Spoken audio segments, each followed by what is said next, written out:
ನಮಸ್ಕಾರ ಫ್ರೆಂಡ್ಸ್, ಇವತ್ತಿನ ಕ್ಲಾಸ್ ಬಂದ್ಬಿಟ್ಟು ಏನಿದೆಪ್ಪ ಅಂದರೆ ನಮ್ಗೆ MS ವರ್ಡಲ್ಲಿ ಬರ್ತಕ್ಕಂಥ ಇಲಿಸ್ಟ್ರೇಷನ್ ಡೈಲಾಗ್ ಬಾಕ್ಸ್. ಈ ಇಲಿಸ್ಟ್ರೇಷನ್ ಡೈಲಾಗ್ ಬಾಕ್ಸಲ್ಲಿ ಏನಿದೆಪ್ಪ ಅಂದರೆ ಪಿಕ್ಚರ್ ಅಂತಕ್ಕಂಥದ್ದು. ಓಕೆ, ಸೊ ಲಾಸ್ಟ್ ಕ್ಲಾಸಲ್ಲಿ ತಮಗೆ ಏನು ಎಕ್ಸ್ಪ್ಲೇನ್ ಮಾಡಿದ್ದಪ್ಪ ಅಂದರೆ ಲೇಔಟ್ ಬಗ್ಗೆ ಎಕ್ಸ್ಪ್ಲೇನ್ ಮಾಡಿದ್ದೆ. ಟೇಬಲಲ್ಲಿ ಬರ್ತಕ್ಕಂಥ ಲೇಔಟ್ ಟ್ಯಾಬ್ ಬಗ್ಗೆ ತಮ್ಗೆ ಏನು ಮಾಡಿದ್ದಪ್ಪ ಅಂದರೆ ಎಕ್ಸ್ಪ್ಲೇನ್ ಮಾಡಿದ್ದೆ. ಇವತ್ತಿನ ಕ್ಲಾಸ್ ಬಂದ್ಬಿಟ್ಟು ಏನಿದೆಪ್ಪ ಅಂದರೆ ತಮಗೆ ಪಿಕ್ಚರ್ ಬಗ್ಗೆ ಇದೆ. ಸೊ ಫಸ್ಟ್ ಒನ್ ಬಂದ್ಬಿಟ್ಟು ಆ ಪಿಕ್ಚರನ್ನು ನಾವು ಏನಕ್ಕೋಸ್ಕರ ಯೂಸ್ ಮಾಡ್ತೀವಿ ಅಂತಕ್ಕಂಥದ್ದನ್ನು ಸ್ವಲ್ಪ ನೋಡೋಣ. ಸೊ ಇಲ್ಲಿ ಏನಿದೆಪ್ಪ ಅಂದರೆ ಪಿಕ್ಚರನ್ನು ನಾವು ಎದಕ್ಕೋಸ್ಕರ ಯೂಸ್ ಮಾಡ್ತೀವಿ ಅಂತಕ್ಕಂಥದ್ದು. ಸೊ ಮೊದಲನೇದು ಬಂದ್ಬಿಟ್ಟು ಏನಿದೆಪ್ಪ ಅಂದರೆ ಈ ಪಿಕ್ಚರ್ ಎದಕ್ಕೋಸ್ಕರ ಯೂಸ್ ಆಗುತ್ತಪ್ಪ ಅಂದರೆ ಪಿಕ್ಚರ್ ಇರ್ಬೋದು, ಶೇಪ್ ಇರ್ಬೋದು, ಮತ್ತು ಸ್ಮಾರ್ಟ್ ಆರ್ಟ್ ಇರ್ಬೋದು, adding diagrams or charts to a report. ಯಾವುದಾದ್ರೂ ನಾವು ರೆಸ್ಯೂಮ್ ಮಾಡ್ತಾ ಇದ್ದೀವಿ ಅಥವಾ ಏನಪ್ಪ ಅಂದರೆ ಬಂದ್ಬಿಟ್ಟು ನೋಟ್ಸ್ ಮಾಡ್ತಾ ಇದ್ದೀವಿ ಅಥವಾ ಅಸೈನ್ಮೆಂಟ್ ಮಾಡ್ತಾ ಇದ್ದೀವಿ ಅಂಥ ಮೂಮೆಂಟಲ್ಲಿ ನಮ್ಗೆ ಏನಾಗುತ್ತಪ್ಪ ಅಂದರೆ ಈ ಪಿಕ್ಚರ್ ಅಂತಕ್ಕಂಥದ್ದು ಆಪ್ಷನ್ನ ಯೂಸ್ ಆಗುತ್ತೆ. ಸೊ ನೆಕ್ಸ್ಟ್ ಒನ್ ಬಂದ್ಬಿಟ್ಟು ಏನಿದೆಪ್ಪ ಅಂದರೆ ಶೋವಿಂಗ್ ಪ್ರಾಡಕ್ಟ್ ಇಮೇಜ್ ಇನ್ ಬ್ರೌಸರ್ಸ್. ಸೊ ಸ್ಕೂಲ್, ಕಾಲೇಜ್ ಅಥವಾ ಏನಪ್ಪ ಅಂದ್ರೆ ಬೇರೆ ಎದರದೇ ರಿಲೇಟೆಡ್ MNC ಕಂಪ್ನೀಸ್ ರಿಲೇಟೆಡ್ ಬ್ರೌಚರ್ಸ್ ಕೂಡ ಇದ್ದು ಅಂದ್ರೂ ಕೂಡ ಅಂಥರಲ್ಲಿ ಕೂಡ ನಾವು ಏನು ಮಾಡ್ಬೋದಪ್ಪ ಅಂದರೆ ಇಮೇಜ್ಗಳನ್ನು ಹಾಕ್ಬಹುದು. ಸೊ ನೆಕ್ಸ್ಟ್ ಒನ್ ಬಂದ್ಬಿಟ್ಟು ಇನ್ಕ್ಲೂಡ್ ಫೋಟೋಸ್ ಇನ್ ರೆಸ್ಯೂಮ್. ಅಂದರೆ ನಮ್ಮ ರೆಸ್ಯೂಮ್ ಇರ್ತಕ್ಕಂಥದ್ದು ಅದರಲ್ಲಿ ಏನು ಮಾಡ್ತೀವಪ್ಪ ಅಂದರೆ ಫೋಟೋನ ಇನ್ಕ್ಲೂಡ್ ಮಾಡ್ತೀವಿ. ಅದ್ರ ಜೊತೆಗೆ ಏನಪ್ಪ ಅಂದರೆ ಲೋಗೋಗಳನ್ನು. ಸೊ ಲೋಗೋಗಳನ್ನು ಕೂಡ ಏನಪ್ಪ ಅಂದರೆ ರೀಸೆಂಟಾಗಿ ಮಾಡ್ಬೋದು. ಮೊದಲಿಂದ MS ಆಫೀಸಲ್ಲಿ ಏನಿತ್ತಪ್ಪ ಅಂದರೆ ವರ್ಡಲ್ಲಿ ಲೋಗೋಗಳನ್ನು ಮಾಡ್ಲಿಕ್ಕೆ ಭಾಳ ಕ್ರಿಟಿಕಲ್ ಆಗ್ತಿತ್ತು. ಅದ್ರ ಬದಲು ಏನು ಮಾಡ್ತಿದ್ರಪ್ಪ ಅಂದರೆ ಅವರು ಫೋಟೋಶಾಪ್ ಮತ್ತು ಇವತ್ತಿನ ಡೇಸಲ್ಲಿ ಲೋಗೋಸ್ ಕೂಡ ಇಲ್ಲಿ ಏನು ಮಾಡ್ಬೋದಪ್ಪ ಅಂದ್ರೆ ನಾವು ಕ್ರಿಯೇಟ್ ಮಾಡಬಹುದು. ಸೊ ನೆಕ್ಸ್ಟ್ ಒನ್ ಬಂದುಬಿಟ್ಟು ಆ ಇಮೇಜನ್ನು ಎಡಿಟ್ ಮಾಡ್ತಕ್ಕಂಥದ್ದು. ಒಂದೇದೇನಿದೆಯಪ್ಪ ಅಂದ್ರೆ ಕ್ರಾಪ್ ಮಾಡ್ತಕ್ಕಂಥದ್ದು, ರಿಸೈಜ್ ಮತ್ತು ರೊಟೇಟ್. ಕ್ರಾಪ್ ಅಂದರೆ ಏನಪ್ಪ ಅಂದರೆ ಸ್ಮಾಲರ್ ಸೈಜ್, ಬಿಗ್ಗರ್ ಸೈಜನ್ನು ಮಾಡ್ತಕ್ಕಂಥದ್ದು. ಅದಾದಮೇಲೆ ರಿಸೈಜ್ ಮಾಡ್ತಕ್ಕಂಥದ್ದು ಮತ್ತು ರೊಟೇಟ್ ಮಾಡ್ತಕ್ಕಂಥದ್ದು. So add borders and shadows to a reflection. ಅಂದರೆ ಸೊ ಒಂದು ಇಮೇಜ್ ಇದೆ ಅಂದರೆ ಆ ಇಮೇಜಿಗೆ ಏನಪ್ಪ ಅಂದರೆ ನಾನು ಯಾವ ರೀತಿ ಚೇಂಜಸನ್ನು ಮಾಡಬೇಕು. ಲೈಕ್ ಏನಪ್ಪ ಅಂದರೆ ಅದರದ್ದು ಬಾರ್ಡ್ರನ್ನು ಕೊಟ್ಟು, ಈಗ ಇಲ್ಲಿ ಯೆಲ್ಲೋ ಕಲರಲ್ಲಿ ನಮಗೆ ಸ್ಲೈಡಿನ್ ಬಾರ್ಡರ್ ಕಾಣಿಸ್ತಾ ಇದೆ ನೋಡಿ. ಸೊ ಇದೇನಪ್ಪ ಅಂದರೆ ಇದೇ ರೀತಿ ನಾವು ಬಾರ್ಡರ್ಗಳನ್ನು ಕೂಡ ಕೊಡ್ತಕ್ಕಂಥದ್ದು ಮತ್ತು ಶಾಡೋಗಳನ್ನು ಕೊಡ್ತಕ್ಕಂಥದ್ದು. ಸೊ ನೆಕ್ಸ್ಟ್ ಒನ್ ಬಂದ್ಬಿಟ್ಟು ಇದೇನಪ್ಪ ಅಂದರೆ ಈ ರೀತಿ ಕೂಡ ನಾವು ಏನು ಮಾಡ್ಬೋದಪ್ಪ ಅಂದರೆ ಇಮೇಜ್ಗಳನ್ನು ಇಲ್ಲಿ ನೋಡಿ. ಸೊ ಪರ್ಸನ್ ಏನಿದೆಯಪ್ಪ ಅಂದರೆ ಇಮೇಜ್ ಇದೆ ರಿಲೇಟೆಡ್ ಟು ಏನಪ್ಪ ಅಂದರೆ ಅವ್ರದ್ದು ರೆಸ್ಯೂಮಲ್ಲಿ ಬರ್ತಕ್ಕಂಥದ್ದು. ಈ ರೀತಿ ಕ್ರಿಯೇಟ್ ಮಾಡ್ತಕ್ಕಂಥದ್ದು ಈ ಪಿಕ್ಚರ್ ಏನಾಗುತ್ತಪ್ಪ ಅಂದರೆ ಇಲ್ಲಿ ಯೂಸ್ ಆಗುತ್ತೆ. ಅದೇ ರೀತಿ ಏನಪ್ಪ ಅಂದರೆ ನೆಕ್ಸ್ಟ್ ಒಂದು ಸ್ಕೂಲ್ ಬ್ರೌಸರ್ಸ್ ಹೇಳಿದೆ ನಾನು. ಈ ರೀತಿ ಕೂಡ ನಾವು ಏನು ಮಾಡ್ಬೋದಪ್ಪ ಅಂದರೆ ಯೂಸ್ ಮಾಡ್ತಕ್ಕಂಥದ್ದು. ಇವೇನು ಬರ್ತಾವಪ್ಪ ಅಂದರೆ ಸ್ಮಾರ್ಟ್ ಆರ್ಟ್ ಡಿಸೈನ್ಸ್ಗಳು ಇರ್ತವೆ. ಈ ರೀತಿ ನಾವು ಏನು ಮಾಡ್ಬೋದಪ್ಪ ಅಂದರೆ ಪೇಜ್ಗಳನ್ನು ಕ್ರಿಯೇಟ್ ಮಾಡೋ ಸಲುವಾಗಿ ಯೂಸ್ ಮಾಡ್ತೀವಿ. ಸೊ ಏನನ್ನಪ್ಪ ಅಂದರೆ ನಮ್ಮದು ಪಿಕ್ಚರ್ ಆಪ್ಷನನ್ನು, ಈಗ ಒಂದು ಪಿಕ್ಚರ್ ಆಪ್ಷನ್ ತೊಗೊಂಡ್ಬಿಟ್ಟಪ್ಪ ಅಂದರೆ ನಿಮ್ಮದು ಕಂಪ್ಯೂಟ್ರಲ್ಲಿ ಮೊದಲೇ ಏನಿರಬೇಕಪ್ಪ ಅಂದರೆ ಪಿಕ್ಚರ್ ಇರಬೇಕು. ನಾನು ಸಪೋಸ್ ಏನಪ್ಪ ಅಂದರೆ ಈಗ ನಾನು ಒಂದು ಕೀಬೋರ್ಡ್ ಏನು ಮಾಡಿದ್ದೀನಪ್ಪ ಅಂದರೆ ಆಲ್ರೆಡಿ ಡೆಸ್ಕ್ಟಾಪ್ ಮೇಲೆ ಇಟ್ಟಿದ್ದೀನಿ. ಸೊ ಈ ಕೀಬೋರ್ಡ್ ಪಿಕ್ಚರನ್ನು ತೊಗೋತಾ ಇದ್ದೀನಿ. ಸೊ ಯಾವಾಗ ನೀವು ಪಿಕ್ಚರ್ ಆಪ್ಷನ್ ತೊಗೋತೀರಾ ಅವಾಗ ಏನಾಗುತ್ತಪ್ಪ ಅಂದರೆ ತಮಗೆ ಒಂದು ಫಾರ್ಮೆಟ್ ಅಂತಕ್ಕಂಥ ಟ್ಯಾಬ್ ಬರುತ್ತೆ. ಸೊ ಮೊದಲು ತಾವು ಏನು ಮಾಡ್ತಿದ್ರಪ್ಪ ಅಂದರೆ ಟೇಬಲ್ ತೊಗೊಂಡ್ಮೇಲೆ ಡಿಸೈನ್ ಬರ್ತಿತ್ತು ಒಂದು, ಇನ್ನೊಂದು ಏನು ಬರ್ತಿತ್ತಪ್ಪ ಅಂದರೆ ಇಲ್ಲಿ ಲೇಔಟ್ ಅಂತಕ್ಕಂಥದ್ದು ಬರ್ತಿತ್ತು. ಅದೇ ರೀತಿ ತಾವು ಪಿಕ್ಚರ್ ಇನ್ಸರ್ಟ್ ಮಾಡಿದ್ಮೇಲೆ ಏನಾಗುತ್ತಪ್ಪ ಅಂದರೆ ನಮಗಿಲ್ಲಿ ಬಂದುಬಿಟ್ಟು ಪಿಕ್ಚರ್ ಆಪ್ಷನ್ ತೊಗೊಂಡ ತಕ್ಷಣ ಇಲ್ಲಿ ಫಾರ್ಮೆಟ್ ಅಂತಕ್ಕಂಥದ್ದು ಏನಾಗುತ್ತಪ್ಪ ಅಂದರೆ ಟ್ಯಾಬ್ ಬರುತ್ತೆ. ಈ ಫಾರ್ಮೆಟ್ ಟ್ಯಾಬಲ್ಲಿ ನೋಡಿ ಎಷ್ಟು ಇದಾವಪ್ಪ ಅಂದರೆ 4 ಡೈಲಾಗ್ ಬಾಕ್ಸ್ ಇದ್ದಾವೆ. So first one dialogue box ಬಂದುಬಿಟ್ಟು ಅಡ್ಜಸ್ಟ್ ಇದೆ, ಸೆಕೆಂಡ್ ಒನ್ ಬಂದುಬಿಟ್ಟು ಪಿಕ್ಚರ್ ಆ್ಯಂಡ್ ಸ್ಟೈಲ್ಸ್ ಇದೆ, ಥರ್ಡ್ ಒನ್ ಬಂದುಬಿಟ್ಟು ಅರೇಂಜ್ ಇದೆ, ಸೊ ಫೋರ್ತ್ ಒನ್ ಬಂದುಬಿಟ್ಟು ಸೈಜ್ ಇದೆ. ಸೊ ಅದರಲ್ಲಿ ಫಸ್ಟ್ ಒನ್ ಬಂದುಬಿಟ್ಟು ಏನಿದೆಯಪ್ಪ ಅಂದರೆ ಅಡ್ಜಸ್ಟ್ಮೆಂಟ್ ಅಂತಕ್ಕಂಥದ್ದನ್ನು ನೋಡ್ಕೊಳ್ಳಿ. ಸೊ ಇಲ್ಲಿ ಏನಿದೆಯಪ್ಪ ಅಂದರೆ ರಿಮೂವ್ ಬ್ಯಾಕ್ಗ್ರೌಂಡ್ ಇದೆ. ಸೊ ಈ ಬ್ಯಾಕ್ಗ್ರೌಂಡ್ ಕಲರ್ ಏನಿದೆ ಆ ಬ್ಯಾಕ್ಗ್ರೌಂಡ್ ಕಲರನ್ನು ನಾನು ರಿಮೂವ್ ಮಾಡ್ತಕ್ಕಂಥದ್ದು. ಕ್ಲಿಕ್ ಮಾಡಿದ ತಕ್ಷಣ ಏನಾಯ್ತಪ್ಪ ಅಂದರೆ ಅದು ಬ್ಯಾಕ್ಗ್ರೌಂಡ್ ಹೋಗ್ಬಿಡ್ತು. ನಿಮಗೆ ಬೇಕಾಯ್ತಪ್ಪ ಅಂದರೆ ಕೀಪ್ ಚೇಂಜಸ್ ಇಟ್ಕೊಳ್ಳಿ, ಇಲ್ಲಾಂದರೆ ಕೀಬೋರ್ಡಿಂದ ಎಸ್ಕೇಪ್ ಕೀಯನ್ನು ಪ್ರೆಸ್ ಮಾಡ್ತಕ್ಕಂಥದ್ದು. ಸೊ ನೆಕ್ಸ್ಟ್ ಒನ್ ಮತ್ತೆ ಅಂಡೋ ಮಾಡಿ. ಅದಾದಮೇಲೆ ಬ್ರೈಟ್ನೆಸ್ ಆ್ಯಂಡ್ ಕಾಂಟ್ರಾಸ್ಟ್ ಕರೆಕ್ಷನ್ ಕೊಟ್ಟಿದ್ದಾರೆ ಅವರು. ಕರೆಕ್ಷನಲ್ಲಿ ಏನಪ್ಪ ಅಂದರೆ ಈ ರೀತಿ ವೆರೈಟೀಸ್ ಇಷ್ಟು ಆಪ್ಷನ್ಸ್ಗಳನ್ನು ಕೊಟ್ಟಿದ್ದಾರೆ ಕಲರ್ ಚೇಂಜ್ ಸಲುವಾಗಿ. ಸೊ ತಮಗೆ ಯಾವ ಕಲರ್ ಬೇಕಾಗಿದೆ ಒಂದು ಕಲರ್ ಮೇಲೆ ತಾವು ಕ್ಲಿಕ್ ಮಾಡಿದ ತಕ್ಷಣ ಏನಾಗುತ್ತಪ್ಪ ಅಂದರೆ ಇಲ್ಲಿ ಅದರೊಳಗಡೆ ನಿಮ್ಮದು ಕೀಬೋರ್ಡ್ ಏನಾಗುತ್ತಪ್ಪ ಅಂದರೆ ಚೇಂಜಸ್ ಆಗುತ್ತೆ. ಸೊ ನೆಕ್ಸ್ಟ್ ಒನ್ ಬಂದುಬಿಟ್ಟು ಏನಿದೆಯಪ್ಪ ಅಂದರೆ ರೀಕಲರ್. ಇಲ್ಲಿ ಕಲರ್ ಇರ್ತಕ್ಕಂಥದ್ದು ಏನಪ್ಪ ಅಂದರೆ ಕಲರನ್ನು ಚೇಂಜ್ ಮಾಡ್ತಕ್ಕಂಥದ್ದು. ತಮಗೆ ಯಾವ ಕಲರ್ ಬೇಕಾಗಿದೆ ಆ ಕಲರನ್ನು ಏನು ಮಾಡ್ಬೋದಪ್ಪ ಅಂದರೆ ಚೇಂಜಸ್ ಮಾಡ್ತಕ್ಕಂಥದ್ದು. ಬಂದ್ಬಿಟ್ಟು ಏನಿದೆಯಪ್ಪ ಅಂದರೆ ಇಲ್ಲಿ ಮತ್ತೆ ಸೊ ಬೇರೆ ಕಲರಲ್ಲಿ ಕೂಡ ತೊಗೊಳ್ತಕ್ಕಂಥದ್ದು. ಇದಕ್ಕೆ ಏನಾದರೂ ರಿಸೈಜ್ ಮಾಡ್ತಿದ್ರಂದ್ರೆ ಸೊ ಟೋಟಲ್ ಅದ್ರ ಮೇಲೆ ಸೊ ನಮ್ಮ ಮೌಸ್ ಕರ್ಸರ್ ಒಯ್ದ ಮೇಲೆ ಏನಾಗುತ್ತಪ್ಪ ಅಂದರೆ ಈ ರೀತಿ ರೊಟೇಟ್ ಚೇಂಜ್ ಆಗುತ್ತೆ ಮೌಸ್ ಪಾಯಿಂಟರ್. ಸೊ ನಿಮ್ಗೆ ಬಿಗ್ಗರ್ ಬೇಕಪ್ಪ ಅಂದರೆ ಬಿಗ್ಗರ್ ತೊಗೋಬೋದು, ಸ್ಮಾಲರ್ ಬೇಕಪ್ಪ ಅಂದರೆ ಸ್ಮಾಲರ್ ಕೂಡ ಏನು ಮಾಡ್ಬೋದಪ್ಪ ಅಂದರೆ ತಾವು ತೊಗೊಳ್ತಕ್ಕಂಥದ್ದು. ಬಿಗ್ಗರ್ ಬೇಕು ಬಿಗ್ಗರ್ ತೊಗೊಳ್ಳಿ, ಮತ್ತು ಸ್ಮಾಲರ್ ಬೇಕು ಸ್ಮಾಲರ್ ಕೂಡ ತಾವು ಏನು ಮಾಡ್ಬೋದಪ್ಪ ಅಂದರೆ ಮಾಡ್ತಕ್ಕಂಥದ್ದು ಚೇಂಜಸ್. ಅದಾದಮೇಲೆ ಮತ್ತೆ ವೆರೈಟೀಸ್ ಕೊಟ್ಟಿದ್ದಾರೆ ಇಲ್ಲಿ compress picture and change picture. ಅಂದರೆ ಕೀಬೋರ್ಡ್ ಇತ್ತು ಮೊದಲೇ ನಾನು ಚೇಂಜ್ ಪಿಕ್ಚರ್ ಅಂದಮೇಲೆ ಏನು ಮಾಡ್ತೀನಪ್ಪ ಅಂದರೆ ಇಲ್ಲಿ ಮೌಸ್ ಅಂತಕ್ಕಂಥದ್ದನ್ನು ತೊಗೊಳ್ತೀನಿ. ಈಗ ಏನಾಗುತ್ತಪ್ಪ ಅಂದರೆ ಪಿಕ್ಚರ್ ಚೇಂಜ್ ಆಯಿತು. ಸೊ ರೀಸೆಟ್ ಪಿಕ್ಚರ್ ಅಂದರೆ ಏನಾಗುತ್ತಪ್ಪ ಅಂದರೆ ನೆಕ್ಸ್ಟ್ ಒಂದು ಸೈಜ್ ಆಗುತ್ತೆ. ಆಫ್ಟರ್ ದಟ್ ಮತ್ತೇನಪ್ಪ ಅಂದರೆ ಸೈಜ್ ಬೇಕಪ್ಪ ಅಂದರೆ ನಮಗೆ ಸೈಜ್ ಕೂಡ ಆಗುತ್ತೆ. ತಮಗೆ ಯಾವ್ದು ಬೇಕಾಗಿದೆ ಅದನ್ನು ತಾವೇನು ಮಾಡ್ಬೋದಪ್ಪ ಅಂದರೆ ಚೇಂಜಸ್ ಮಾಡ್ತಕ್ಕಂಥದ್ದು ಅಡ್ಜಸ್ಟಲ್ಲಿ. ಸೊ ನೆಕ್ಸ್ಟ್ ಒಂದು ಬಂದ್ಬಿಟ್ಟು ಪಿಕ್ಚರ್ ಸ್ಟೈಲ್ ಇದೆ. ಇದರಲ್ಲಿ ತಮಗೆ ಯಾವ ಸ್ಟೈಲ್ ಬೇಕಾಗಿದೆ ಒಂದು ಸ್ಟೈಲ್ ಮೇಲೆ ಕ್ಲಿಕ್ ಮಾಡಿ ಆ ಶೇಪಲ್ಲಿ ಏನಾಗುತ್ತಪ್ಪ ಅಂದರೆ ತಮ್ಮ ಪಿಕ್ಚರ್ ಚೇಂಜಸ್ ಆಗುತ್ತೆ. ಸೊ ಜಸ್ಟ್ ಕ್ಲಿಕ್ ಮಾಡೋದು, ಕ್ಲಿಕ್ ಮಾಡಿದ ತಕ್ಷಣ ಏನಾಗುತ್ತಪ್ಪ ಅಂದರೆ ಅವಾಗ ಆಟೋಮೆಟಿಕ್ ಆಗಿ ಚೇಂಜಸ್ ಆಗುತ್ತೆ. ಯಾವ್ದು ಬೇಕಾಗಿದೆ ಅದ್ರ ಮೇಲ್ಗಡೆ ಕ್ಲಿಕ್ ಮಾಡಿ. ಸೊ ನೆಕ್ಸ್ಟ್ ಒಂದು ಬಂದ್ಬಿಟ್ಟು ಏನಿದೆ ಅದಾದ್ಮೇಲೆ ಏನಪ್ಪ ಅಂದ್ರೆ ಪಿಕ್ಚರ್ ಬಾರ್ಡರ್ ಇದೆ. ಸೊ ಈ ಪಿಕ್ಚರ್ ಬಾರ್ಡರಲ್ಲಿ ಏನಪ್ಪ ಅಂದ್ರೆ ಬಾರ್ಡರಿಗೆ ತಮ್ಗೆ ಏನಾದರೂ ಕಲರ್ ಕೊಡೋದಿದ್ರೆ ಸೊ ತಮ್ಗೆ ಯಾವ ಕಲರ್ ಕೊಡಬೇಕು ಆ ಕಲರನ್ನು ತಾವೇನು ಮಾಡ್ಬೋದಪ್ಪ ಅಂದರೆ ಈಸಿಯಾಗಿ ಕೊಡ್ಬೋದು. ಸೊ ನೆಕ್ಸ್ಟ್ ಒಂದು ಬಂದ್ಬಿಟ್ಟು ಅದ್ರ ಮೇಲೆ ಆದ್ಮೇಲೆ ಏನಿದೆಪ್ಪ ಅಂದ್ರೆ ವೇಟ್ ಇದೆ, ಅಂದರೆ ಅದರದ್ದು ಸೈಜ್ ಎಷ್ಟು ಬೇಕಾಗಿದೆ ನಿಮಗೆ.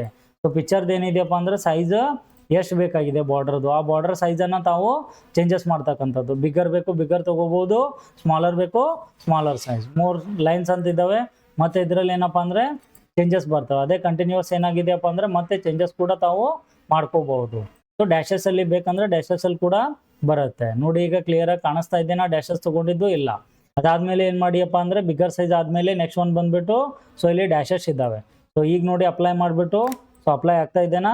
ಓಕೆ, ನಾನು ಯಾವಾಗ ಸೈಜ್ ರೀಸೈಜ್ ಮಾಡ್ತಾ ಇದ್ದೀನಿ ಅವಾಗ ನಮ್ಗೆ ಸೊ ನೋಡಿ ಇದರಲ್ಲಿ ಕಾಣಿಸ್ತಾ ಇದೆ. ಅದರಲ್ಲಿ ಏನಪ್ಪ ಅಂದರೆ ಆ ಪಿಕ್ಚರಲ್ಲಿ ಕಾಣಿಸ್ತಾ ಇಲ್ಲ. ಸೊ ನೆಕ್ಸ್ಟ್ ಒಂದು ಬೇರೆ ತೊಗೊಂಡು ನೋಡಿ ಇದರಲ್ಲಿ ಇರ್ತಕ್ಕಂಥ ಲೇಔಟ್. ಸೊ ನೆಕ್ಸ್ಟ್ ಒಂದು ಬಂದ್ಬಿಟ್ಟು ಏನಿದೆಪ್ಪ ಅಂದರೆ ಅದಾದಮೇಲೆ ಪಿಕ್ಚರ್ ಎಫೆಕ್ಟ್ ಇದೆ. ಸೊ ಅಂದರೆ ಗ್ಲೋ ಕೊಡ್ತಕ್ಕಂಥದ್ದು. ಅದಕ್ಕೆ ಇಷ್ಟು ವೆರೈಟೀಸ್ ಆಫ್ ಏನಿದೆಪ್ಪ ಅಂದರೆ ರಿಫ್ಲೆಕ್ಷನ್ಸ್ ಇದ್ದಾವೆ. ಸೊ ತಮಗೆ ಯಾವ ವೆರೈಟಿ ಇದರಲ್ಲಿ ಸೊ ಯಾವ್ದು ಬೇಕಾಗಿದೆ ಅದ್ರ ಮೇಲೆ ಒಂದ್ಸಾರಿ ಕ್ಲಿಕ್ ಮಾಡಿ ತಾವು ಕ್ಲಿಕ್ ಮಾಡಿದ ತಕ್ಷಣ ಏನಾಗುತ್ತಪ್ಪ ಅಂದರೆ ಬರುತ್ತೆ. ಸೊ ಇನ್ನೂ ಒಂದು ಏನಪ್ಪ ಅಂದರೆ ಇದರಲ್ಲಿ ಈಗ ನಾನು ಪಿಕ್ಚರ್ ಲೇಔಟ್ ಅಂತ ಇದೆ. ನೆಕ್ಸ್ಟ್ ಒಂದು ಬಂದುಬಿಟ್ಟು ಸೊ ಇದೇನಪ್ಪ ಅಂದರೆ ಸ್ಮಾರ್ಟ್ ಆರ್ಟ್ ಆಗಿ ವರ್ಕ್ ಆಗುತ್ತೆ. ಒಂದು ಪಿಕ್ಚರ್ ಹಾಕಿದ ಮೇಲೆ ಅದ್ರ ಬಗ್ಗೆ ಏನಾದರೂ ಸೊ ಮತ್ತೆ ಸ್ವಲ್ಪ ಏನಾದರೂ ಟೈಪ್ ಮಾಡ್ತಾ ಇದ್ದೀರಿ ಅಂದರೆ ಅಥವಾ ನೋಟ್ಸ್ ಮಾಡ್ತಾ ಇದ್ದೀರಿ ಅಂದರೆ ಏನು ಮಾಡ್ಬೋದಪ್ಪ ಅಂದರೆ ಸೊ ತೊಗೋಬೋದು. ಅದ್ರ ರಿಲೇಟೆಡ್ ತಾವೇನು ಮಾಡ್ಬೋದಪ್ಪ ಅಂದರೆ ಇಲ್ಲಿ ಬರೀತಕ್ಕಂಥದ್ದು ಏನಿದೆಯಪ್ಪ ಅಂದರೆ ಇದು ಮೌಸ್ ಅಂತ ಕೂಡ ನಾವು ಏನು ಮಾಡ್ಬೋದಪ್ಪ ಅಂದರೆ ಈ ರೀತಿ ಮೆನ್ಷನ್ ಮಾಡ್ತಕ್ಕಂಥದ್ದು ನೋಡಿ. ಸೊ ಮತ್ತೆ ಇದು ಕೂಡ ಏನಾಯ್ತಪ್ಪ ಅಂದರೆ ಈಗ ಡಿಸೈನ್ ಬಂತು. ಸೊ ಮತ್ತೆ ತಾವು ಏನಾದರೂ ಚೇಂಜಸ್ ಮಾಡ್ತಿದ್ರೆ ಕಲರ್ ಏನು ಮಾಡ್ಬೋದಪ್ಪ ಅಂದರೆ ಚೇಂಜಸ್ ತೊಗೋಬಹುದು. ಇಲ್ಲಿ 3D ಎಫೆಕ್ಟ್ ಕೂಡ ಕೊಟ್ಟಿದ್ದಾರೆ. ಇದರಲ್ಲಿ ತಮಗೆ ಯಾವ ಎಫೆಕ್ಟ್ ಬೇಕಾಗಿದೆ ಆ ಎಫೆಕ್ಟ್ ಮೇಲೆ ಕ್ಲಿಕ್ ಮಾಡಿ. ಸೊ ಆಟೋಮೆಟಿಕ್ ಆಗಿ ಏನಾಗುತ್ತಪ್ಪ ಅಂದರೆ ಚೇಂಜಸ್ ಬರುತ್ತೆ. ಚೇಂಜ್ ಕಲರ್ ಮತ್ತೆ ಬೇಕಾಗಿತ್ತಪ್ಪ ಅಂದ್ರೆ ಚೇಂಜ್ ಕೂಡ ಮಾಡ್ಬೋದು. ತಮಗೆ ಯಾವ್ದು ಬೇಕಾಗಿದೆ ಅದನ್ನು ಈಸಿಯಾಗಿ ತೊಗೊಳ್ತಕ್ಕಂಥದ್ದು. ಮತ್ತು ಫಾರ್ಮೆಟ್ ಆಪ್ಷನ್ಗೆ ಬನ್ನಿ, ಇದನ್ನು ಕ್ಲೋಸ್ ಮಾಡಿ. ಈಗ ನೋಡಿ ಸೊ ಮತ್ತೆ ಏನಪ್ಪ ಅಂದರೆ ಬೇರೆ ಇನ್ನೂ ಒಂದು ಸರಿ ಏನಪ್ಪ ಅಂದರೆ ಪಿಕ್ಚರನ್ನು ಇನ್ಸರ್ಟ್ ಮಾಡಿಬಿಟ್ಟು ಸೊ ಜಸ್ಟ್ ಕ್ಲಿಕ್ ದೇರ್. ನೋಡಿ ಈಗ ಮೂವ್ ಮಾಡ್ಬೇಕಂದ್ರೆ ಏನಪ್ಪ ಅಂದರೆ ಇದು ಒಂದು ಪ್ಲೇಸಿಂದ ಬೇರೆ ಪ್ಲೇಸಿಗೆ ಬರೋದಿಲ್ಲ. ಸೊ ಅಂಥ ಮೂಮೆಂಟಲ್ಲಿ ಏನು ಮಾಡ್ಬೇಕಪ್ಪ ಅಂದರೆ ನಾವು ಟೈಟ್ ಅಂತಕ್ಕಂಥ ಆಪ್ಷನನ್ನು ತೊಗೊಳ್ತಕ್ಕಂಥದ್ದು. ಈ ಟೈಟ್ ಅಂತಕ್ಕಂಥ ಆಪ್ಷನ್ಲಿಂದ ಏನಾಗುತ್ತಪ್ಪ ಅಂದರೆ ಒಂದು ಪ್ಲೇಸಿಂದ ಬೇರೆ ಪ್ಲೇಸಿಗೆ ಈಸಿಯಾಗಿ ಮೂವ್ ಆಗುತ್ತೆ. ಅವಾಗೆ ಪಿಕ್ಚರ್ ನಿಮ್ಗೆ ತಮ್ಗೆ ಏನಪ್ಪ ಅಂದರೆ border line so weight line ಆಗಲಿ ಅಥವಾ ಡ್ಯಾಶಸ್ ಆಗಲಿ ಏನಾಗ್ತಾ ಇತ್ತಪ್ಪ ಅಂದರೆ ಕಂಡು ಬರ್ತಾ ಇರಲಿಲ್ಲ. ಈಗ ನೋಡಿ ಡ್ಯಾಶಸ್ ಮೇಲೆ ಕ್ಲಿಕ್ ಮಾಡಿ ಸೊ ಈಸಿಯಾಗಿ ಏನಾಗುತ್ತಪ್ಪ ಅಂದರೆ ನಮಗೆ ಕಂಡು ಬರುತ್ತೆ. ಸೊ ನೆಕ್ಸ್ಟ್ ಒಂದು ಅದೇ ರೀತಿ ಏನಿದೆಯಪ್ಪ ಅಂದರೆ ಇಲ್ಲಿ ಲೇಔಟ್ ಕೂಡ ಇದೆ. ಇದನ್ನು ಈಗ ಏನಪ್ಪ ಅಂದರೆ ತಮಗೆ ತೋರಿಸ್ಕೊಟ್ಟಿದ್ದೆ. ಸೊ ನೆಕ್ಸ್ಟ್ ಒಂದು ಪಿಕ್ಚರ್ ಪೊಸಿಷನ್ ಅಂದರೆ ಟಾಪಲ್ಲಿ ಏನಾಗುತ್ತಪ್ಪ ಅಂದರೆ ಇದು ಲೆಫ್ಟ್ ಇದೆ, ಸೆಂಟರ್ ಇದೆ, ರೈಟ್ ಇದೆ. ಮಿಡಲಲ್ಲಿ left, centre and right. After that ಬಾಟಮಲ್ಲಿ ಲೆಫ್ಟ್, ಸೆಂಟರ್ ಆ್ಯಂಡ್ ರೈಟ್. ತಮಗೆ ಎಲ್ಲಿ ಬೇಕಾಗಿದೆ ಅಲ್ಲಿ ಏನು ಮಾಡ್ಬೋದಪ್ಪ ಅಂದರೆ ತೊಗೋತಕ್ಕಂಥದ್ದು. ಸೊ ಅದೇ ರೀತಿ line with text, so square option ಇದೆ. ಮತ್ತು ಬೇರೆ ಬೇರೆ ಏನಿದೆಯಪ್ಪ ಅಂದರೆ ಇಲ್ಲಿ ಬಿಹೈಂಡ್ ಟೆಕ್ಸ್ಟ್. ಸೊ ಇದು ಮತ್ತೆ ಬರುತ್ತೆ, ನಾನು ನಿಮಗೆ ಹೇಳ್ತೀನಿ, ಎಕ್ಸ್ಪ್ಲೇನ್ ಮಾಡ್ತೇನೆ. ಟೆಕ್ಸ್ಟ್ ಬಾಕ್ಸ್ ಬಂದಮೇಲೆ ಬರುತ್ತೆ. ಅಂದರೆ ಒಂದು ಇಮೇಜನ್ನು ನಾವು ತೊಗೊಂಡ್ಬಿಟ್ಟು ಇದ್ರ ಮೇಲೆ ಬರೀತಕ್ಕಂಥದ್ದು. ಅಂದರೆ ಇಮೇಜನ್ನು ಸೊ ಟೆಕ್ಸ್ಟ್ದು ಬ್ಯಾಕ್ಗ್ರೌಂಡಿಗೆ ಏನಪ್ಪ ಅಂದರೆ ಕಳಿಸ್ತಕ್ಕಂಥದ್ದು. ಸೊ ಬ್ರಿಂಗ್ ಫ್ರಂಟ್ ಸಣ್ಣ ಬ್ಯಾಕ್ ಅದೇನಾಗುತ್ತಪ್ಪ ಅಂದರೆ ಅಲ್ಲೇ ಯೂಸ್ ಆಗುತ್ತೆ. ಈಗ ಇನ್ಸರ್ಟ್ ತೊಗೊಳ್ಳಿ. ಈಗ ವರ್ಡ್ ತೊಗೋತೀನಿ ಒಂದು. ಸೊ ವರ್ಡ್ ತೊಗೊಂಡ್ಬಿಟ್ಟು ಇಲ್ಲಿ ಏನು ಟೈಪ್ ಮಾಡ್ತೀನಪ್ಪ ಅಂದರೆ ಮೌಸ್ ಅಂತ ಟೈಪ್ ಮಾಡ್ತೀನಿ. ಸೊ ಏನಾಗುತ್ತಪ್ಪ ಅಂದರೆ ಇದು ವರ್ಡ್ ರಿಲೇಟೆಡ್ ಈಗ ಏನಾಗಿದೆಯಪ್ಪ ಅಂದರೆ ಇದು ಮೌಸ್ ಇದೆ. ಸೊ ಏನಾಗುತ್ತಪ್ಪ ಅಂದರೆ ಈಗ ಇದನ್ನು ಈಗ ನಾನು ಇದ್ರದ್ದು ಬ್ಯಾಕ್ಗ್ರೌಂಡಿಗೆ ಏನು ಮಾಡಬೇಕಪ್ಪ ಅಂದರೆ ನಾನು ಮೌಸನ್ನು ಕಳಿಸ್ಬೇಕಾಗಿದೆ. ಸೊ ಅವಾಗ ಏನಾಗುತ್ತಪ್ಪ ಅಂದರೆ ಈ ಶೇಪನ್ನು ಸೆಲೆಕ್ಟ್ ಮಾಡ್ಕೊಂಬಿಟ್ಟು ಫಾರ್ಮೆಟಲ್ಲಿ ಹೋಗ್ಬಿಟ್ಟು ಏನಪ್ಪ ಅಂದರೆ ಬ್ರಿಂಗ್ ಫಾರ್ವರ್ಡ್. ಸೊ ಬರ್ತಾ ಇಲ್ಲ, ಮತ್ತೆ ಕ್ಲಿಕ್ ಮಾಡಿ ಬ್ರಿಂಗ್ ಫ್ರಂಟ್ ಕ್ಲಿಕ್ ಮಾಡಿ. ಸೊ ಅದಾದಮೇಲೆ bring front of a text. ಅವಾಗ ಏನಾಗುತ್ತಪ್ಪ ಅಂದರೆ ಬರುತ್ತೆ. ಸೊ ಮತ್ತೆ ಸಣ್ಣ ಬ್ಯಾಕ್ ಅಂದ ತಕ್ಷಣ ಏನಾಗುತ್ತಪ್ಪ ಅಂದರೆ ಬ್ಯಾಕ್ಗ್ರೌಂಡಿಗೆ ಹೋಗುತ್ತೆ. ಮತ್ತೆ ಕ್ಲಿಕ್ ಮಾಡಿ ಸಣ್ಣ ಬಿಹೈಂಡ್ ಟೆಕ್ಸ್ಟ್ ಅಂದ ತಕ್ಷಣ ಏನಾಗುತ್ತಪ್ಪ ಅಂದರೆ ಆಟೋಮೆಟಿಕ್ಕಾಗಿ ಬಂದುಬಿಡುತ್ತೆ. ಜಸ್ಟ್ ಕ್ಲಿಕ್ ಮಾಡಿದ ತಕ್ಷಣ ಏನಾಗುತ್ತಪ್ಪ ಅಂದರೆ ಬರುತ್ತೆ. ಈ ಟೆಕ್ಸ್ಟ್ ಏನಿದೆಯಪ್ಪ ಅಂದರೆ ಇದು ಮೌಸ್ ಮೇಲ್ಗಡೆ ಇದೆ, ಇದನ್ನು ಕೆಳಗಡೆ ಕಳಿಸ್ಬೇಕಾಗಿತ್ತಪ್ಪ ಅಂದರೆ ಸೇಮ್ ಪ್ರೊಸೀಜರ್. ಸೆಂಡ್ ಏನಾಗುತ್ತಪ್ಪ ಅಂದರೆ ಇದು ಬ್ಯಾಕ್ವರ್ಡ್. ಸೆಂಡ್ ಬ್ಯಾಕ್ ಅಂದ ತಕ್ಷಣ ಏನಾಗುತ್ತಪ್ಪ ಅಂದರೆ ಹಿಂದ್ಗಡೆ ಹೋಗುತ್ತೆ, ಅಥವಾ ಏನಪ್ಪ ಅಂದರೆ ಸೆಂಡ್ ಬಿಹೈಂಡ್ ಟೆಕ್ಸ್ಟ್. ಅಂದರೆ ಇಮೇಜ್ದು ಏನಾಗುತ್ತಪ್ಪ ಅಂದರೆ ಬ್ಯಾಕ್ ಸೈಡ್ ಹೋಯ್ತು. ಇದು ಬಂದ್ಬಿಟ್ಟು ಏನಪ್ಪ ಅಂದರೆ ಅರೇಂಜಿಂಗ್, ಅಂದರೆ ನನಗೆ ಎಲ್ಲಿ ಬೇಕಾಗಿದೆ ಅಂತಕ್ಕಂಥದ್ದು. ಅದಾದಮೇಲೆ ಅಲೈನ್ ಇದೆ, ಲೆಫ್ಟ್, ಸೆಂಟರ್, ರೈಟ್. ಇಲ್ಲಿ ಏನು ಟೆಕ್ಸ್ಟಲ್ಲಿ ಮಾಡಿದ್ವಿ ಅದೇ ರಿಪೀಟ್ ಆಗುತ್ತೆ. ಅದಾದಮೇಲೆ ನೆಕ್ಸ್ಟ್ ಒಂದು ಬಂದುಬಿಟ್ಟು ಕ್ರಾಪ್ ಇದೆ. ಈ ಕ್ರಾಪ್ ಅಂತಕ್ಕಂಥದ್ದು ಏನಪ್ಪ ಅಂದರೆ ಕ್ಲಿಕ್ ಮಾಡಿಬಿಟ್ಟು ನಾನೇನಾದರೂ ರಿಸೈಜ್ ಮಾಡಿದ್ದೇನೆ ಇದಕ್ಕಂದರೆ ಸೊ ಅವಾಗ ಏನಾಗುತ್ತಪ್ಪ ಅಂದರೆ ಇದು ರಿಸೈಜ್ ಆಗುತ್ತೆ, ಕ್ರಾಪ್ ಆಗುತ್ತೆ. ಎಂಟರ್ ಕೀಯನ್ನು ಪ್ರೆಸ್ ಮಾಡಿ ಆಟೋಮೆಟಿಕ್ ಮೌಸ್ ಏನಾಯ್ತಪ್ಪ ಅಂದರೆ ಇದು ಚೇಂಜಸ್ ಆಯಿತು. ಅದೇ ರೀತಿ ಹೈಟ್ ಜಾಸ್ತಿ ಮಾಡೋದಿದ್ರೆ ಹೈಟ್ ಕೂಡ ಜಾಸ್ತಿ ಆಗುತ್ತೆ. ಸೊ ವಿಡ್ತ್ ಕೂಡ ತಮಗೆ ಜಾಸ್ತಿ ಮಾಡೋದಿದ್ರೆ ಏನು ಮಾಡ್ಬೋದಪ್ಪ ಅಂದರೆ ವಿಡ್ತ್ ಕೂಡ ಜಾಸ್ತಿ ಮಾಡ್ತಕ್ಕಂಥದ್ದು. ಸೊ ಏನಪ್ಪಾ ಅಂದ್ರೆ ಇದು ಬಂದ್ಬಿಟ್ಟು ಒಂದು ಪಿಕ್ಚರನ್ನು ನಾವು ಇನ್ಸರ್ಟ್ ಮಾಡಿದ್ವಿ ಅಂದರೆ ಅದನ್ನು ಈ ರೀತಿ ಏನಪ್ಪಾ ಅಂದರೆ ಚೇಂಜಸ್ ಮಾಡ್ತಕ್ಕಂಥದ್ದು ನಮಗೆ ಆಗಿರ್ತಕ್ಕಂಥ ಪಿಕ್ಚರನ್ನು ತೊಗೊಂಡ್ಮೇಲೆ. ಅದೇ ರೀತಿ ಏನಿದೆಯಪ್ಪ ಅಂದ್ರೆ ಕ್ಲಿಪ್ ಇದೆ, ಆಲ್ರೆಡಿ ರೆಡಿಮೇಡ್ ಇದೆ. ಸೊ ಕ್ಲಿಪ್ ಮೇಲೆ ಕ್ಲಿಕ್ ಮಾಡಿಬಿಟ್ಟು ಗೋ ಅಂತ ಆಪ್ಷನ್ ಮೇಲೆ ಕ್ಲಿಕ್ ಮಾಡಿದ ತಕ್ಷಣ ಏನಾಗುತ್ತಪ್ಪ ಅಂದ್ರೆ ಇಲ್ಲಿ ನಮ್ಮ ತಮ್ಗೆ ಏನಾಗುತ್ತಪ್ಪ ಅಂದ್ರೆ ಒಂದು ಆಪ್ಷನ್ ಬರುತ್ತೆ, ಇವು ಬರ್ತವೆ. ಇದ್ರ ಮೇಲೆ ತಮಗೆ ಸೊ ಏನಾದರೂ ಕ್ವಶನ್ ಪೇಪರ್ ತಾವು ರೆಡಿ ಮಾಡ್ತಾ ಇದ್ರಿ ಅಥವಾ ಏನಪ್ಪಾ ಅಂದ್ರೆ ಏನೋ ಸೆಮಿನಾರ್ದು ನೋಟ್ಸ್ ರೆಡಿ ಮಾಡ್ತಾ ಇದ್ರಿ ಅಂದ್ರೆ ಅಂತ ಮೂಮೆಂಟಲ್ಲಿ ಬರುತ್ತೆ. ಸೊ ಇವು ಕ್ಲಿಪ್ ಏನಾಗುತ್ತಪ್ಪ ಅಂದ್ರೆ ತಮಗೆ ಯೂಸ್ ಆಗುತ್ತವೆ. ಸೊ ಜಸ್ಟ್ ಕ್ಲಿಕ್ ಮಾಡಿಬಿಟ್ಟು ಸೆಲೆಕ್ಟ್ ಆಲ್ ಅಂದ್ಬಿಟ್ಟು ಡಿಲೀಟ್ ಅನ್ನಿ. ಸೊ ನೆಕ್ಸ್ಟ್ ಒನ್ ಬಂದ್ಬಿಟ್ಟು ಏನಪ್ಪಾ ಅಂದ್ರೆ ರಿಲೇಟೆಡ್ ನಿಮ್ಗೆ ಪರ್ಟಿಕ್ಯುಲರ್ಲಿ ಒಂದೇ ಬೇಕಾಗಿದೆ, ಅಂದ್ರೆ ಕಂಪ್ಯೂಟರ್ ರಿಲೇಟೆಡ್ ಬೇಕಾಗಿದೆ. ಕಂಪ್ಯೂಟರ್ ಅಂತ ಟೈಪ್ ಮಾಡಿ ಗೋ ಅಂತ ಕ್ಲಿಕ್ ಮಾಡಿ. ಅದು ಅವಾಗ ಏನಾಗುತ್ತಪ್ಪ ಅಂದ್ರೆ ನಮಗೆ ಕಂಪ್ಯೂಟರ್ ರಿಲೇಟೆಡ್ ಸೊ ಇಮೇಜ್ಗಳನ್ನು ತೋರಿಸುತ್ತೆ. ಕಾರ್ ಬೇಕಾಗಿದೆ, ಸೊ ಕಾರ್ ಅಂತ ತಗೊಳ್ಳಿ, ಸೊ ಟೈಪ್ ಮಾಡಿ. ಅವಾಗ ಏನಾಗುತ್ತಪ್ಪ ಅಂದ್ರೆ ಕಾರ್ ರಿಲೇಟೆಡ್ ಕ್ಲಿಪ್ಗಳು ಬರ್ತವೆ. ಮತ್ತೆ ಏನಾಗುತ್ತಪ್ಪ ಅಂದ್ರೆ ಅದೇ ಆಪ್ಷನ್ ಏನಾಗುತ್ತಪ್ಪ ಅಂದ್ರೆ ಇಲ್ಲಿ ರಿಪೀಟ್ ಆಗುತ್ತೆ. ಸೊ ಇದು ಬಂದ್ಬಿಟ್ಟು ಏನಪ್ಪಾ ಅಂದ್ರೆ ತಮಗೆ ಇವತ್ತಿನ ಕ್ಲಾಸಲ್ಲಿ one should be picture and another should be clip art. So ತಾವು ಏನೇ ಚೇಂಜಸ್ ಅಪ್ಲೈ ಮಾಡಿದ್ರು ಎದಕ್ಕೆ ಅಪ್ಲೈ ಆಗುತ್ತಪ್ಪ ಅಂದ್ರೆ ಇದು ಬಂದ್ಬಿಟ್ಟು ಒಂದು ಪಿಕ್ಚರಿಗೆ ಅಪ್ಲೈ ಆಗುತ್ತೆ. ಸೊ ಇದನ್ನ ನೀವು ಯೂಸ್ ಮಾಡಿಬಿಟ್ಟು ಯಾವ ರೀತಿಯಪ್ಪ ಅಂದ್ರೆ ಒಂದು ಇಮೇಜ್ ಅನ್ನ ಅಂದ್ರೆ so science related, social related ತಾವು ಬುಕ್ಗಳನ್ನು ನೋಡಿರ್ಬೋದು ಅಥವಾ ಕಂಪ್ಯೂಟರ್ ಬುಕ್ಗಳನ್ನೇ ನೋಡಿರ್ಬೋದು. ಅಂದ್ರೆ ಏನಪ್ಪಾ ಅಂದ್ರೆ ಒಂದು ಇಮೇಜ್ ಇರುತ್ತೆ, ಇಮೇಜಲ್ಲಿ ಏನಿರುತ್ತಪ್ಪ ಅಂದ್ರೆ ಸೊ ಅದ್ರ ರಿಲೇಟೆಡ್ ಏನಿರುತ್ತಪ್ಪ ಅಂದ್ರೆ ನೋಟ್ಸ್ ಇರುತ್ತೆ. ಕೀಬೋರ್ಡ್ ಇದೆ, ಆ ಕೀಬೋರ್ಡ್ ಬಗ್ಗೆ ಏನಪ್ಪಾ ಅಂದ್ರೆ ನೋಟ್ಸ್ ಇರ್ತಕ್ಕಂಥದ್ದು. ಈ ರೀತಿ ನಾವು ಏನಪ್ಪಾ ಅಂದ್ರೆ ಈ ಇಮೇಜ್ ಆಪ್ಷನ್ ಅನ್ನ ಯೂಸ್ ಮಾಡ್ತಕ್ಕಂಥದ್ದು. ಸೊ ಮೊದಲೇ ಏನಪ್ಪಾ ಅಂದ್ರೆ PPT ಅಲ್ಲಿ ಕೂಡ ತಮಗೆ ತೋರಿಸಿದ್ದೆ ಏನಪ್ಪಾ ಅಂದ್ರೆ ರೆಸ್ಯೂಮಲ್ಲೇ ಇರ್ತಕ್ಕಂಥದ್ದು. ಕೀಬೋರ್ಡ್ ಇರ್ಬೋದು, ಮೌಸ್ ಇರ್ಬೋದು, ಮತ್ತೆ ಸೊ ಇದು CD-ROM ಇದೆ. ಈ ರೀತಿ ಏನಪ್ಪಾ ಅಂದ್ರೆ ನಾವು ಪಿಕ್ಚರ್ ಮತ್ತೆ ಕ್ಲಿಪ್ ಆರ್ಟ್ ಅನ್ನ ಯೂಸ್ ಮಾಡಿಬಿಟ್ಟು ಸೊ ಒಂದು ನೋಟ್ಸ್ ಅನ್ನ ಅಥವಾ ಒಂದು ಸೆಮಿನಾರ್ ಇತ್ತಪ್ಪ ಅಂದ್ರೆ ಅಂತ ಮೂಮೆಂಟ್ ಅಲ್ಲಿ ರೆಡಿ ಮಾಡ್ತಕ್ಕಂಥ. ಸೊ ನೆಕ್ಸ್ಟ್ ಕ್ಲಾಸಲ್ಲಿ ತಮಗೆ ಏನು ಹೇಳ್ಕೊಡ್ತೀನಪ್ಪ ಅಂದರೆ ಶೇಪ್ಸ್ ಬಗ್ಗೆ ಹೇಳ್ಕೊಡ್ತೀನಿ. ಇದ್ರ ಬಗ್ಗೆ ಇನ್ಸರ್ಟ್ ಟ್ಯಾಬ್ ಸ್ವಲ್ಪ ಲೆಂದಿ ಆಗುತ್ತೆ ತುಂಬಾನೇ. ಏನಕ್ಕಪ್ಪ ಅಂದರೆ ಇದರಲ್ಲಿ ಏನಾಗುತ್ತೆ ನೋಡಿ, ಈಗ ಸೊ ಟೇಬಲ್ ಯಾವಾಗ ನಾವು ಇನ್ಸರ್ಟ್ ಮಾಡಿದ್ವಿ ಅವಾಗ ಏನಾಯ್ತಪ್ಪ ಅಂದರೆ ಡಿಸೈನ್ ಮತ್ತು ಲೇಔಟ್ ಟ್ಯಾಬ್ ಬಂತು.